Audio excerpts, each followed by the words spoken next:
አዲስቷ ኢትዮጵያ ኦርቶዶክስ የሌላት ኦርቶዶክስ የተጠላባት ወይም በጣም ዝቅተኛ የሆነባት በምንም አይነት ፖሊሲ የማይታወቅበት ስለ ኦርቶዶክስ ምንም አይነት ድምጽ የማይሰማበት ሞታ አልሞተ ተብሎ የማይነገርበት የኦርቶዶክሳውያን ጥቃት በሙሉ የውሻ ደም እንዲሆን የታሰበበት አስተሳሰብ ነው አዲስቷ ኢትዮጵያ።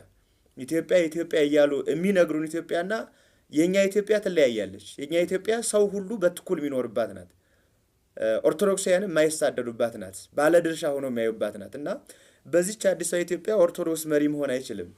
በዚህች አዲስቷ ኢትዮጵያ ኦርቶዶክሳውያን የሆኑ ሐሳባቸው ተደማጭ ሊሆን አይችልም። በዚህች አዲስቷ ኢትዮጵያ የኦርቶዶክሳውያን አኗኗር ህግ ሊሆን አይችልም።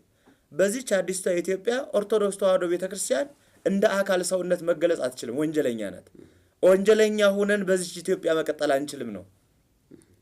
ባለችዋ በነበረችው በትናንቷ ኢትዮጵያ ነው መቀጠል የሚቻለው። ስለዚህ አሁን የሚያወሩን ኢትዮጵያና በትክክል ኢትዮጵያ መሆን የሚገባት ጥሩ ትክክል አይደለም ማለት ነው እና ሁለንተናዊ አሻራዎችን ያጠፉት ታሪካዊ አሻራዎችን ብናይ አፋቅረው አዋሃደው ያኖሩትን በትክክል የሆኑትን ታሪኮች ተደምስቶ ጠፍተዋል።